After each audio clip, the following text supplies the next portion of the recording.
जरा सोचो, तुम बाथरूम में मुंह धोने जाओ पर शीशे में तुम्हारी रिफ्लेक्शन दिखाई ही न दे, यानी तुम्हारा शरीर पूरी तरह गायब हो जाए। कुछ ऐसा ही होता है माइकल के साथ। माइकल इटली में रहने वाला एक आम सा लड़का है। एक दिन वो क्लास में स्टेला नाम की एक लड़की के ठीक पीछे बैठा था जब उनके इलाके की पुलिस इंस्पेक्टर जियोवाना, जो कि माइकल की माँ भी है, वहाँ आ गई। दरअसल वो वहाँ पर इसलिए आई थी क्योंकि माइकल की क्लास का एक लड़का घर से भाग गया था। उसके जाने के बाद अचानक माइकल की नाक से खून टपकने लगा तो वो जल्दी से बाथरूम की ओर भागा, जहाँ कुछ शरारती बच्चे उसे परेशान करने लगे। शाम को होने वाली एक पार्टी के लिए माइकल अपने बचाए हुए पैसों से एक कॉस्ट्यूम खरीदने गया, लेकिन उसके पास पैसे इतने कम थे कि उतने में तो एक चाइनीज सुपर हीरो की ड्रेस ही मिली। उसे वो कुछ खास पसंद नहीं आई, लेकिन फिर भी उसने वो खरीद ली। घर पर आकर उसकी माँ ने उसे भरोसा दिलाया कि वो सच में अच्छा दिख रहा है और उसे पार्टी में जरूर जाना चाहिए। वहाँ माइकल खूब मजे ले रहा था और आज तो उसकी स्टेला से भी बात हो रही थी, जिसे वो मन ही मन पसंद करता था। लेकिन फिर उन बदमाश लड़कों ने उसे फिर से परेशान करना शुरू कर दिया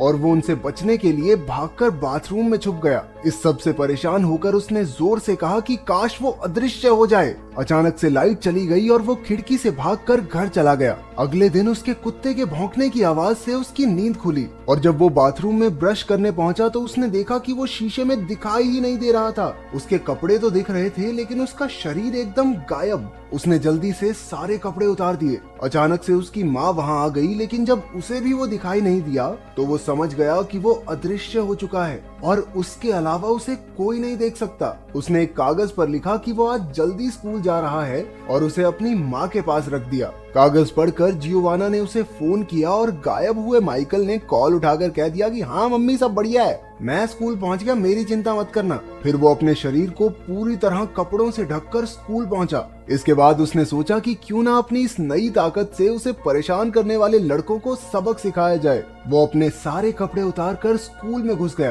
क्लास के दौरान उसने उस लड़के की पेंट बॉल गन से उन्हें पढ़ा रही टीचर पर पेंट बॉल की बौछार कर दी, जिसके बाद उस लड़के को सस्पेंड कर दिया गया। फिर वो लड़कियों के चेंजिंग रूम में जाकर उन्हें कपड़े बदलते हुए देखने लगा। शक्तियों का सही मतलब गलत इस्तेमाल हो रहा है। अचानक एक लड़की ने गलती से अपना टॉवल उस पर फेंक दिया और तौलिए ने उसके शरीर का आकार ले लिया। ऊपर से उसकी शक्तियों को भी अभी गायब होना था। अब वो फिर से सबको दिखाई देने लगा। नंगे पुंगे लड़के को चेंजिंग रूम में देखकर लड़कियां चिल्लाकर इधर उधर भागने लगी। अगले दिन क्लास के दौरान हमें पता चला कि उनकी क्लास का एक और लड़का घर से भाग गया था। अचानक से माइकल के हाथ धीरे धीरे गायब होने लगे। क्लास की घंटी बजते ही वो जल्दी से वहाँ से भाग निकला। वो अपने पूरे शरीर पर कपड़े लपेटकर घर पहुँचा तो उसकी छोटी बहन कैंडला उसके कमरे में बैठी थी। माइकल ने दीवार की तरफ मुंह करके उसे वहाँ से जाने को कहा, लेकिन कैंडला भी बाहर जाने का नाटक करके उसके कमरे में ही रुक गई। ये सोचकर कि उसकी बहन चली गई, माइकल ने अपने चेहरे से मफलर हटाया और पीछे मुड़ा।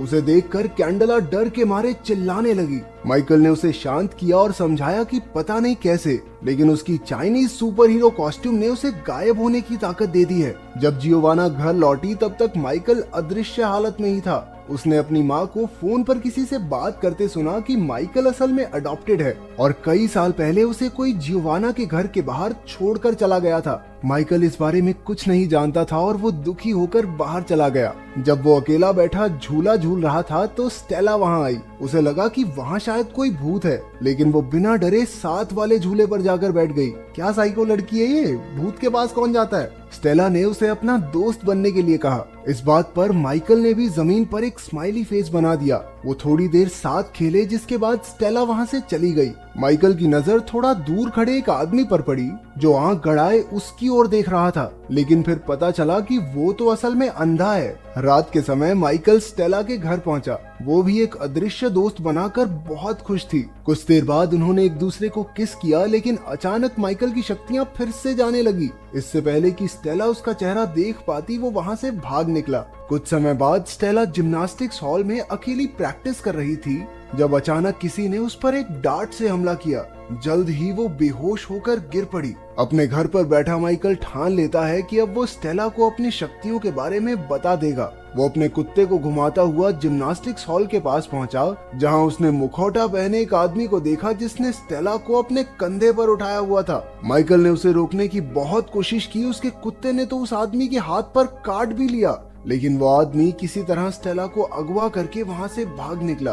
कुछ देर बाद पुलिस वहां आ गई और उन्हें समझ आया कि बच्चे घर से भागे नहीं बल्कि उन्हें तो किडनैप किया गया है। स्टेला की आंखें खुली तो वो एक सुनसान कमरे में थी और उसके सर से बहुत सारी तारें जोड़ी गई थी। हम देखते हैं कि वहां पर माइकल का एक टीचर भी मौजूद था। उन्होंने स्टेला पर कुछ टेस्ट किए और बाद में बाकी 2 बच्चों के साथ एक कमरे में बंद कर दिया। अगले दिन माइकल समुद्र किनारे अकेला बैठा था जब वो अंधा आदमी उससे मिलने आया। वो उसके पूछने से पहले ही उसके सभी सवालों का जवाब दे रहा था, मानो वो आदमी माइकल का दिमाग पढ़ सकता हो। उसने बताया कि उसका नाम आंड्रेज है और वो माइकल का असली पिता है। माइकल ने उसकी बात नहीं मानी और चिल्लाकर कहा कि तुम झूठ बोल रहे हो। लेकिन फिर आंड्रेज ने उसे पूरी कहानी सुनाई। उसने बताया कि वो रूस के एक गांव में रहने वाला एक आम लड़का था, लेकिन एक दिन न्यूक्लियर रेडिएशन के लीक होने की वजह से उनके गांव के ज्यादातर लोग मारे गए, लेकिन जो बच गए उनके अंदर करिश्माई शक्तियां आ गई थी।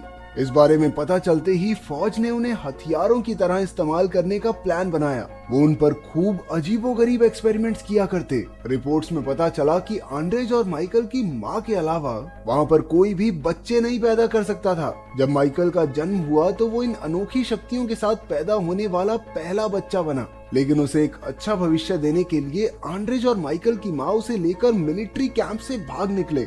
आंड्रेज माइकल के साथ किसी तरह बच निकला, लेकिन उसकी पत्नी मारी गई। वो जानता था कि माइकल कभी उसके साथ सुरक्षित नहीं रहेगा, तो उसने अपनी शक्तियों के इस्तेमाल से जियोवाना का दिमाग पढ़कर पता लगाया कि वो सच में एक अच्छी औरत है और अपने बच्चे को उसके घर के बाहर छोड़कर चला गया। लेकिन अब मिलिट्री को पता चल गया है कि वो खास बच्चा इसी इलाके में कहीं है। माइकल को अब भी उसकी बातों पर भरोसा नहीं था, लेकिन आंड्रेज ने अचानक से कहा कि वो यहाँ पर और बातें नहीं कर सकते क्योंकि थोड़ी दूर खड़े एक मछुआरे को उस पर शक हो गया था और वो पुलिस को फोन करने वाला है। आंड्रेज ने माइकल को एक सूट दिया जो उसके शरीर के साथ ही गायब हो जाएगा और खुद बड़ी आसानी से उस मछुआरे की याददाश्त मिटाकर वहां से चला गया। माइकल के उस दोगले टीचर से बातचीत के दौरान जियोवाना ने बताया कि उसने माइकल को गोद लिया था। ये सुनकर उसे शक हुआ कि शायद माइकल ही वो खास लड़का है। सच्चाई का पता लगाने के लिए वो माइकल से मिलने उसके घर पहुंचा। बातचीत के दौरान माइकल ने टीचर के हाथ पर कुत्ते के काटने का निशान देखा और वो समझ गया कि वही स्टेला का किडनैपर है। वो एक कमरे में जाकर गायब हो गया और मौका देखकर भाग निकला। भागते भागते माइकल ने उसे परेशान करने वाले शरारती लड़के इवान को देखा। वो उसके पीछे बैठ गया और उसे जल्दी से बाइक भगाने को कहा। एक सुनसान जगह पहुंचकर माइकल ने इवान को सारी बात समझाई। उधर स्टेला ने दिमाग लगाया कि अगर वो एक के ऊपर एक खड़े हो जाएं, तो कमरे से बचकर निकल सकते हैं। उसकी तरकीब काम भी कर गई और वहां से निकलकर वो छत पर पहुंची, जहां उसे एक सर्च लाइट मिली। उसे भरोसा था कि उसका अदृश्य दोस्त उसे जरूर ढूंढ रहा होगा, तो उसने लाइट पर वैसा ही स्माइली फेस बना दिया जैसा उनकी पहली मुलाकात वाले दिन माइकल ने बनाया था। उसके सिग्नल को देखकर माइकल समझ गया कि स्टेला कहाँ है। इवान के साथ वो अपने दोस्तों को बचाने पहुंचा, लेकिन तभी एक गार्ड ने स्टेला को पकड़ लिया। इवान ने अपनी पेंट बॉल गन से इलेक्ट्रिक सर्किट पर निशाना लगाकर उसमें गड़बड़ी कर दी। जब माइकल गायब होकर बिल्डिंग में घुसा तो उसने अपने टीचर और कुछ गुंडों को जियोवाना और आंड्रेज पर नजर रखते हुए देखा, जो एक साथ मिलकर माइकल को ढूंढ रहे थे। इसके बाद उसने एक गार्ड के सर पर फायर एक्सटिंग्विशर दे मारा और दूसरे पर बंदूक तान दी। उसने सभी किडनैप हुए बच्चों को बाहर निकालकर गार्ड्स को अंदर ही बंद कर दिया। इसके बाद माइकल उनके सामने आया, जिसे देखकर सभी दंग रह गए। वो सब जल्दी से वहां से निकलना चाहते थे, लेकिन स्टेला कहने लगी कि उन्हें एक बूढ़े आदमी की मदद करनी चाहिए जो पास ही एक कमरे में बंद है। माइकल उसकी बात मानकर उसके साथ चल दिया, लेकिन वो तो उसे सीधा उन्हीं लोगों के पास ले गई जिनसे बचकर वो भाग रहा था। अचानक वो बेहोश होकर गिर पड़ी और उसके पीछे बैठा एक बूढ़ा आदमी बोलने लगा। दरअसल वो किसी भी इंसान के दिमाग पर कब्जा कर सकता था। उसी ने स्टेला और माइकल के टीचर से ये सब करवाया था। मिलिट्री वालों ने माइकल और स्टेला को एक सबमरीन में डाल दिया और समुद्र के रास्ते अपनी मंजिल की ओर निकल पड़े।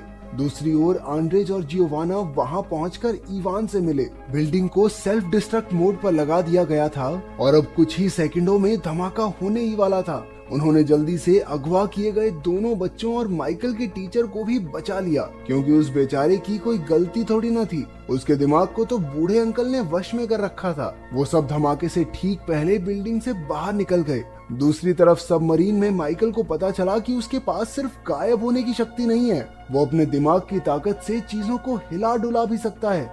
उसने अपनी शक्तियों का इस्तेमाल करके आसपास की चीजों को तोड़ना शुरू कर दिया। उसने उन सभी गुंडों को मारकर स्टेला और अपनी जान बचाई। फिर वो अपनी शक्ति से सबमरीन को वापस समुद्र किनारे ले आया, जहां सब उसका इंतजार कर रहे थे। वो बहुत खुश था और सबके सामने गायब होकर अपनी शक्तियों का दिखावा करने लगा। आंद्रेज ने उसके पास आकर कहा कि वो अपनी शक्तियां यूं सबके सामने नहीं दिखा सकता। उसकी पहचान को गुप्त रखने के लिए आंद्रेज को वहां मौजूद सभी लोगों की याददाश्त मिटानी होगी। माइकल ने बात को समझकर एक आखिरी बार स्टेला को किस किया, जिसके बाद आंद्रेज वापस लौटने का वादा करके सबकी याददाश्त मिटाकर वहां से चला गया।